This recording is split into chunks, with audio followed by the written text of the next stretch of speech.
Hello, welcome to Hotline.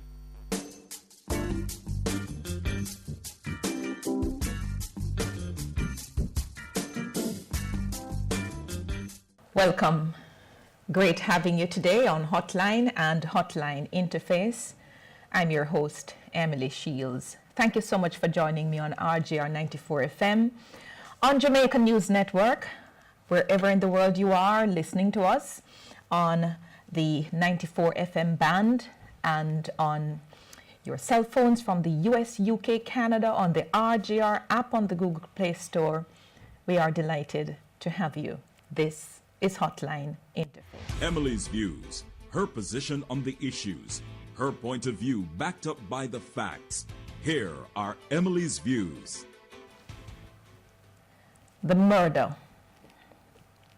of Dr. Linval Bloomfield is a murder most foul. That someone or persons entered Dr. Bloomfield's house and murdered him is chilling.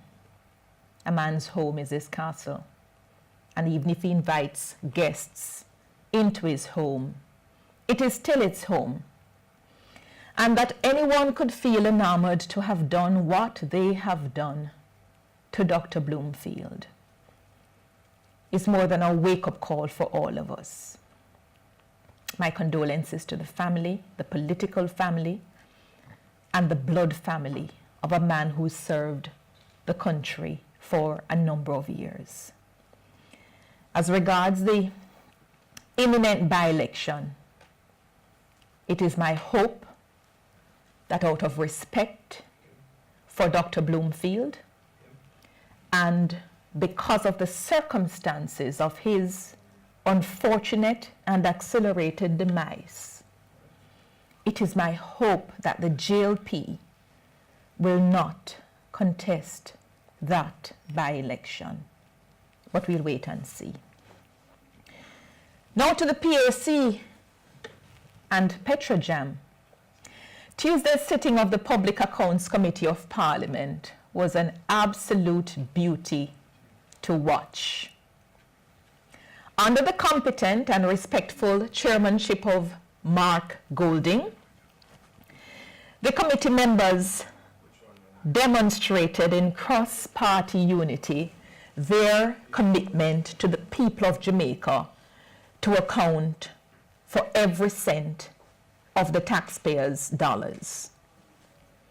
The off-visceral Everett Warmington was quite visceral for the right reasons last Tuesday and against the right persons and at the right time.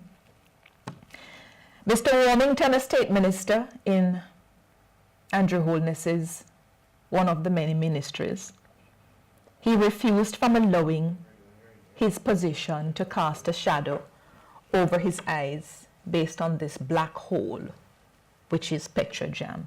So beautiful was the sitting that I'm going to treat all of you to a couple extracts of the session to make the points that I wish to make. Here is first Everett Warmington. Look at the answer. The answer here. The question, did the former human resource manager resign or services terminated by Petrojam? And the answer we get here, responding to this question will lead to an actionable breach of confidence. What the hell are we hearing here? Well, what is being said to us here? Question is asked by the committee. I hadn't got to that one. I hadn't got to that one yet because I was on an earlier one. I agree with Member Warmington. We're going to get to... What is this? I don't think... Yeah.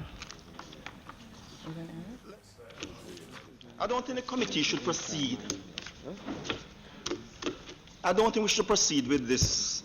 What we have here, Madam Permanent Secretary, we have some answers on this, but which are really not acceptable, because if you have forged some agreement, or Petrojam has forged some agreement with a former employee, and we want to probe that and understand what took place. We can't be told that it's going to breach some obligation of confidence. This must override any such obligation, because it's a public body, and these are issues that we have a duty to get to the bottom of. So the response that, action of a breach of confidence may arise is not an acceptable answer to us. And any kind of provision in any contract involving a public body must be subject to an exception where the oversight mechanisms required by the Constitution are concerned. You can't trump, for want of a better verb, you can't trump the obligations under the Constitution of ensuring proper oversight of public bodies by having some contractual arrangement where the public body says they won't disclose certain details. Chairman, yes. I believe we're being treated with contempt. And you need to advise the PS of the importance of this committee. And we demand answers. That when we ask questions, the appropriate answers are given. We're being treated with total contempt. Yes, maybe you should. That's exactly what this has done. You know, And we shouldn't. Mr. Chairman, I never thought myself and Member Warmington would be on the exact same page. But I agree, this PS has brought us together. This is an insult to the committee. These answers are just attempts at obfuscation and delay. And this is taxpayers' money we're talking about. This is not your private business. And we need to treat it seriously. We have a constitutional obligation for oversight. And as far as I'm concerned, any clause in any agreement which attempts to frustrate that must be unconstitutional. It cannot stand up. We have an obligation to do the job that our constituents elected us to do. And the PS has come here this morning to really, metaphorically flip the bird at us. And I find it's totally unacceptable. Yes. Look up on the stage, it's a bird, it's a plane. The parliamentary trifecta, Warmington, Golding, Bunting, standing up for accountability in the parliament, and it was beautiful. So we have a non-disclosure agreement, confidentiality agreement, or some kind of secret agreement. And recently you may have heard of one of those in the United States, and this is when the now president would have caused some money to be paid to a porn star for her to be silent on a matter. It's hush money in the United States. We don't know the circumstances under which one came to be included here. So this kind of legal contract or clause in a contract that precludes the parties to the agreement, disclosing the terms of the agreement to third parties for some reason, I find it highly offensive. And apart from the highly offensive nature of that matter, I think the clause itself must be void. When I come back, I want to continue on this matter, tell you why I think it's void, and to make a call for the immediate disclosure of the advice that was given by the Attorney General's chambers to the Permanent Secretary in the Office of the Prime Minister not to disclose the details of the agreement that was signed with the former HR manager. When we come back, you're still in Emily's Views.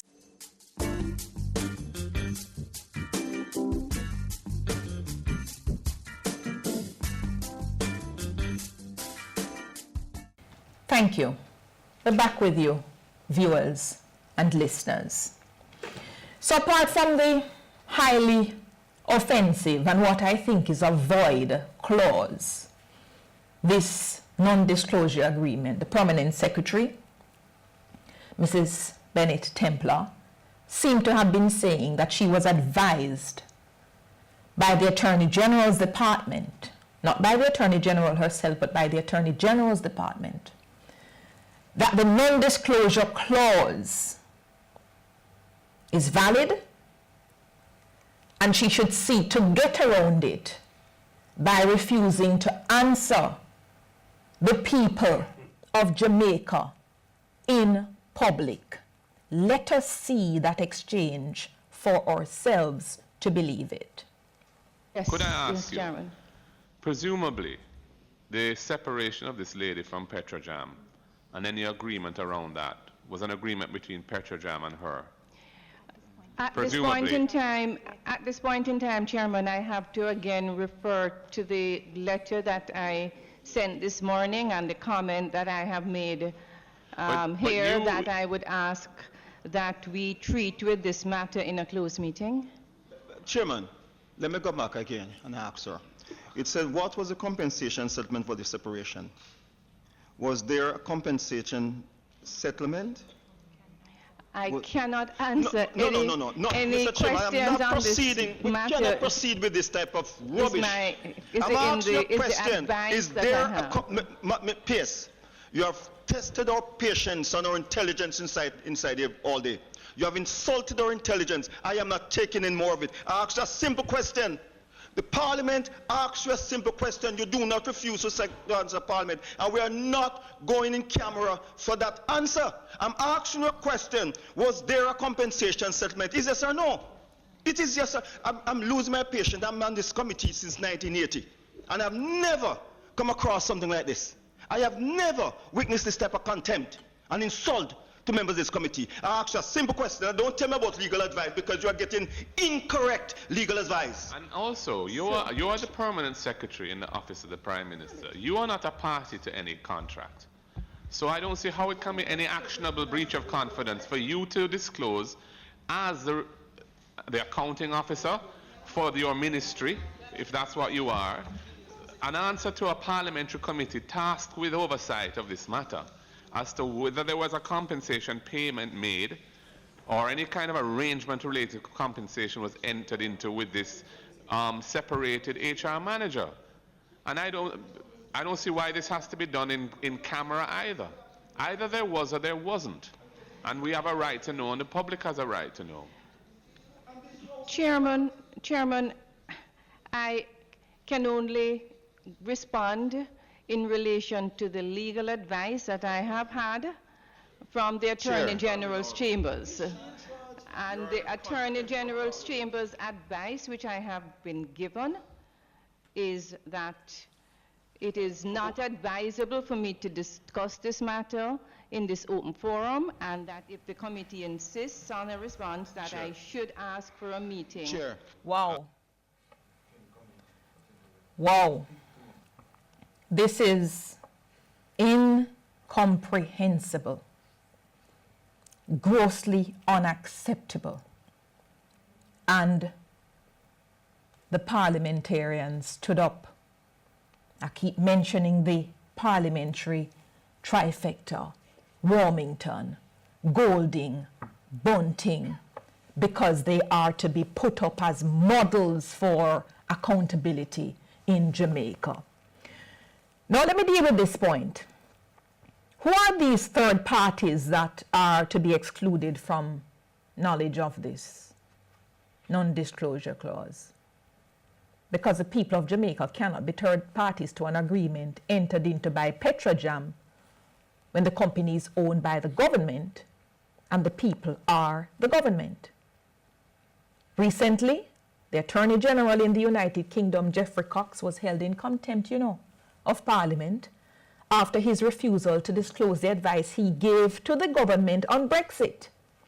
And writing in the UK Guardian, Geoffrey Robertson, Queen's Counsel, in an opinion piece said, quote, "There is no political convention more misguided and less examined than the supposed rule that legal advice to ministers must remain confidential.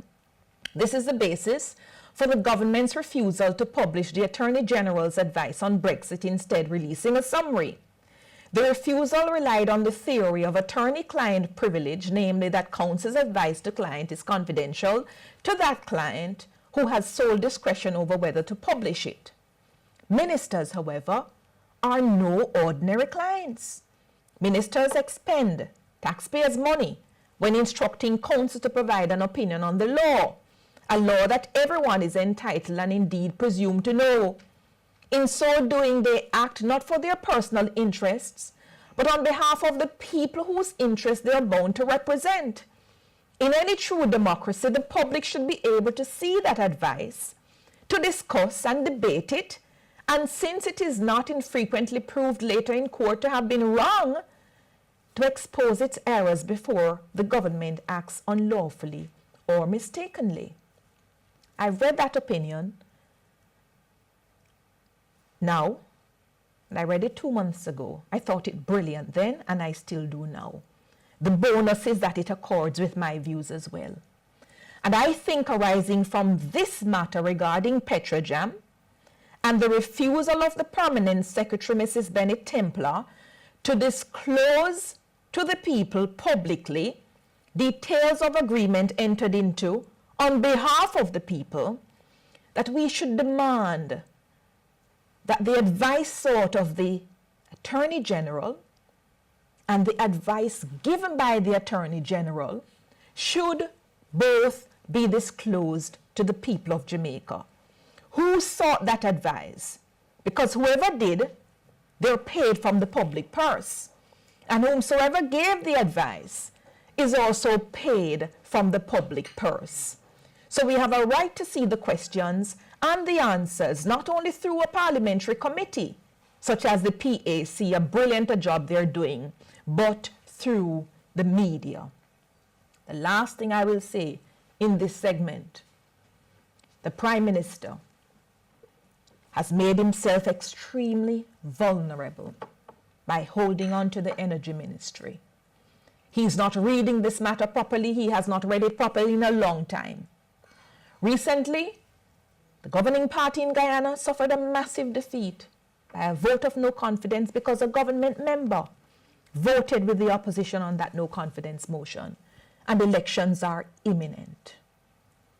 That situation may not be very far off in Jamaica, especially with the parliamentary trifecta that we've seen in operation: Warmington, Bunting, and Golding. Those are my thoughts for the moment. When we come back, more on this extremely unusual and scandalous display in the Parliament. I'm going to be joined by National Integrity Action's Professor Trevor Monroe and one of the trifecta, Peter Bunting. This is Hotline Interface.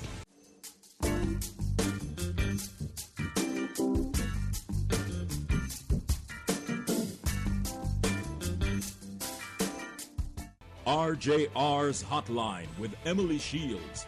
We're not just talk, we're substance. We're with you. Thank you so much for rejoining us on the hotline. Thank you for rejoining us on Hotline Interface on Jnn. I'm happy to be joined by Executive Director of the National Integrity Action, NIA, Professor Trevor Monroe. Welcome to Hotline Interface, Prof. Welcome.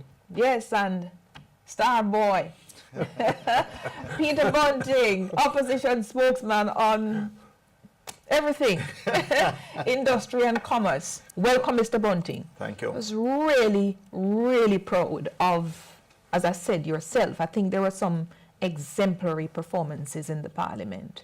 It was a good overall tag team, but I singled out all three of you, led by an unexpected ally, Mr. Warmington. One of my concerns, Mr. Bunting, and perhaps you can deal with this, I'm not in agreement, I was not in agreement with the PAC retreating to the private room to get this information, because in a way you've conceded a major point that must be debated, which is this matter ought not to have been made subject to any private backroom dealings either. Can you say why it is that that decision was taken first by the chairman and acquiesced by other members except Mr. Warmington? Well, the permanent secretary had clearly dug in her heels and was not going to disclose it in the public sitting.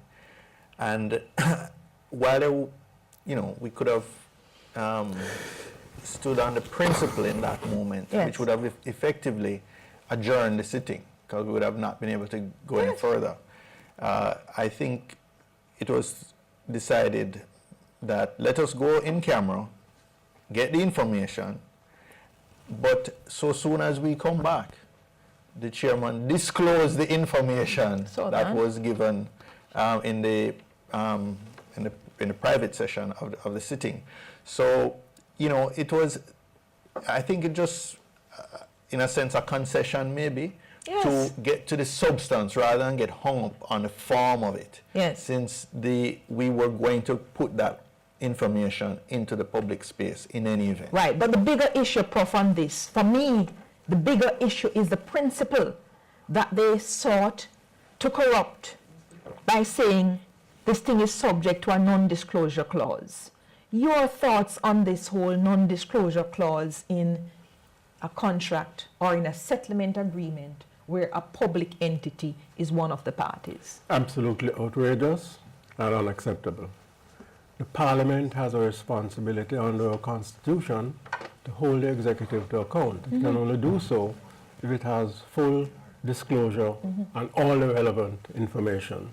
And secondly, our Charter of Rights, Chapter 3 is very clear. I think it's Section 13D for dog, that the Jamaican people have a fundamental right to information, so that there can be no organ of the state or indeed any individual, except in the most extraordinary circumstances, who can intervene in any way to abridge or remove that right. So it's outrageous, it's unacceptable. Yes. It should never be allowed to recur. I do have some sympathy with the judgment call yesterday, in the sense that Which judgment call? The judgment call of the chairman and the members of the committee, other than Everett Wilmington, because did they not make that call, then you and I and the public of Jamaica would not be able this morning to discuss the outrage of the terms of the settlement, including this non-disclosure agreement. And I want to... but hold on a second. The issue though, Prof, what if the disclosure was made in the back room and we found that the settlement was for 1 million, which would be really chicken feed? Then... You would still know. No, it's not even the knowing, it's the principle. So the bigger point for me is this principle, irrespective of the quantum. The quantum by itself is something to be concerned about. But the very principle that a permanent secretary could be saying, I can't disclose because of advice, I think that by itself should have been sufficient for us to be outraged. Absolutely. But we also know that there's a non-disclosure agreement. Yes. Now, with the waffling that was taking place in the PAC public meeting, we would not have known, because the permanent secretary was not able or willing to disclose. And I fully agree with you. The letter to the Attorney General requesting advice, the Attorney General's advice must be disclosed. And in addition to that, Emily and Peter, the cost-benefit analysis, of which we have heard so much, that also needs to be disclosed, in addition to the contract of Ms. Ramarak. I would love, the public has a right to see that contract and to understand how can it be that a contract of whatever nature it is could lead to a settlement of outrageous payments in the circumstances where the person appointed was not qualified, and all of the background that we're aware of. Let me deal with some of that, Mr. Bunting, because I'm a little bit torn on the quantum of the settlement. So, the opposition in particular, is it that you believe that the settlement is too large based on all of the circumstances?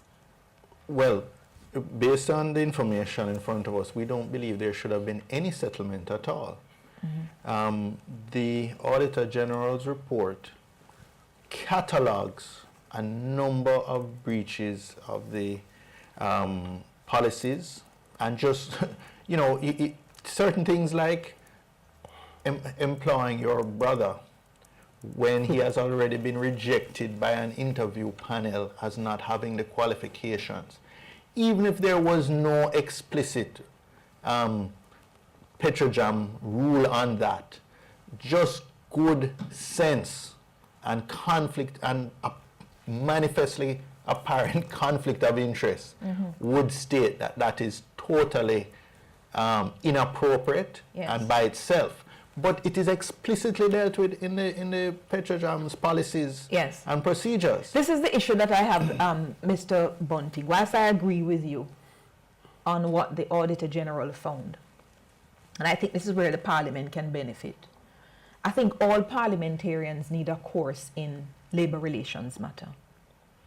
And why I say that is because, from my knowledge of labor relations, even though the Auditor General's report has found these breaches, when it comes to action in relation to those breaches, the employee has certain rights under the Labor Relations Code, and they have certain rights based on the rules of natural justice and due process.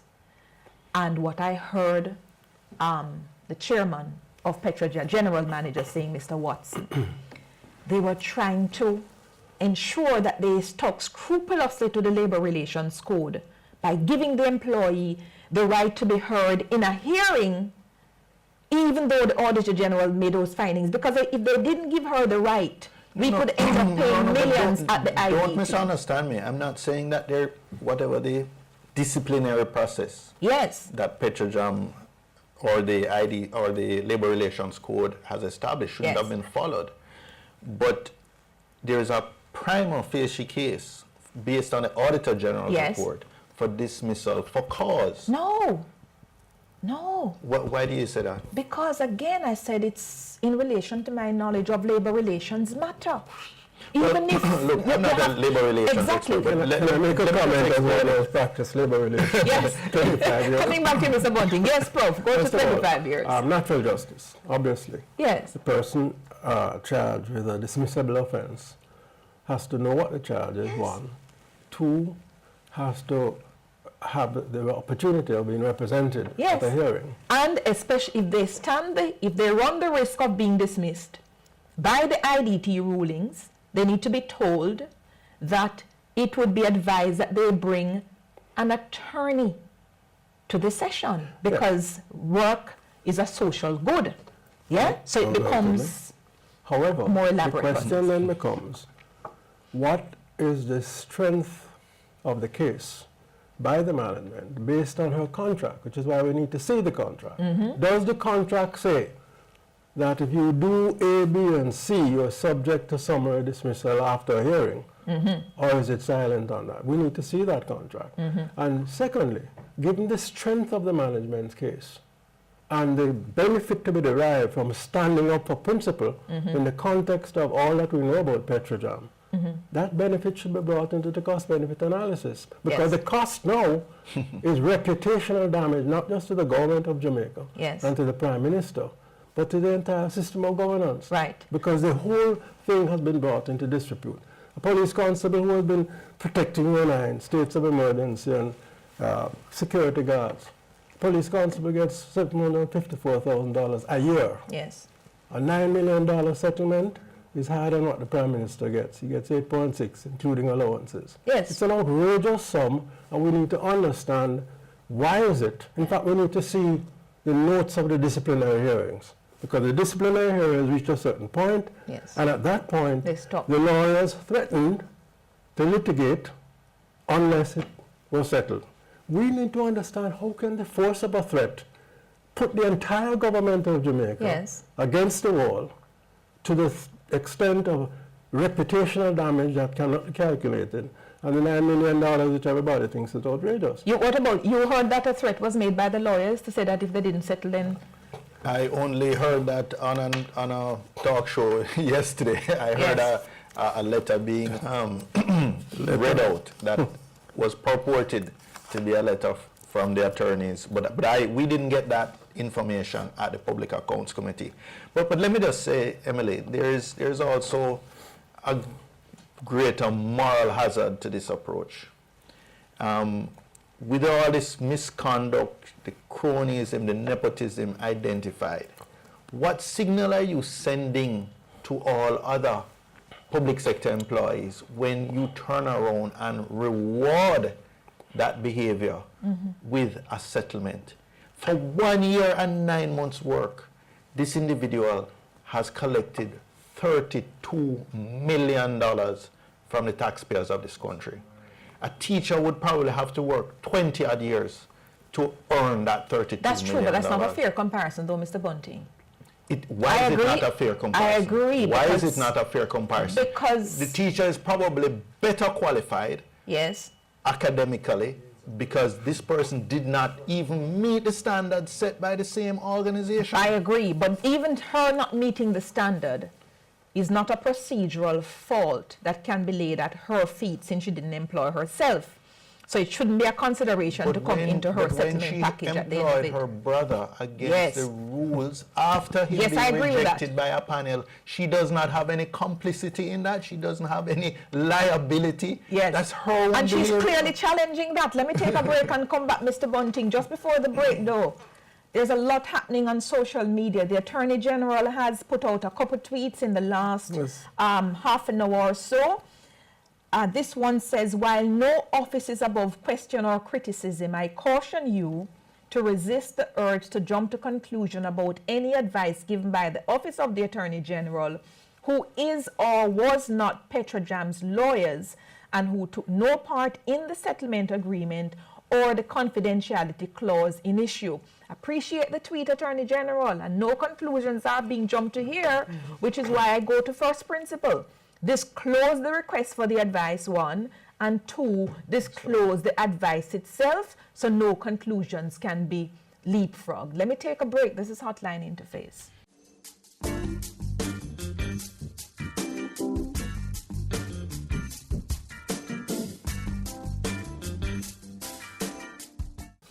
We're back with you. Thank you so much for rejoining me on Hotline and on Hotline Interface. Major development, the Attorney General tweeted at 8 this morning, so in the last nearly 3 hours now. Let me make it abundantly clear that the Office of the Attorney General had absolutely nothing to do with a settlement contract between Petrojam and its former HR manager. We learned of it after the fact. And then the next tweet, which came out in the last 24 minutes or so. While no office is above question or criticism, I caution you to resist the urge to jump to conclusion about any advice given by the Office of the Attorney General, who is or was not Petrojam's lawyers and who took no part in the settlement agreement or the confidentiality clause in it.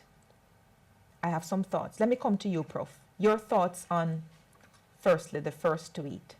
The Attorney General had nothing to do with the settlement contract between Petrojam and its former HR manager. I accept that, unless there are further particulars which contradict it. Yes. The question would be, however, having seen a non-disclosure agreement, which, according to the Permanent Secretary, based on advice, prevents her from disclosing to the Parliament and to the people the terms of the agreement, would the Attorney General's advice have indicated that that NDA is void in the context of Jamaica's constitutional arrangements, the responsibilities of the Parliament and the rights of the Jamaican people to know? So it leads to the point that we need to see the Attorney General's advice needs to be disclosed, and the letter seeking the advice as well. Yes. And you are the attorney, Emily, but I'd like to know as well whether there would be any legal constraint on the notes of the meetings,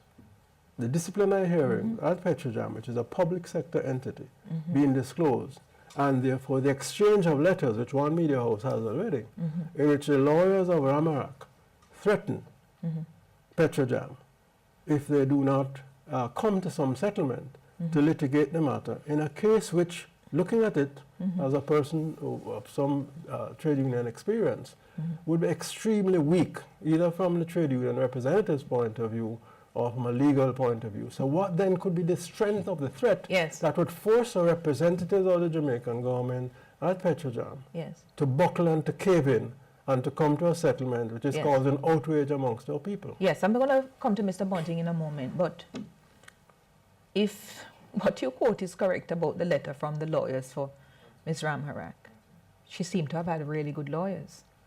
Remember, she's facing the prospect of losing a job where she was a full-time employee with all different kinds of entitlements.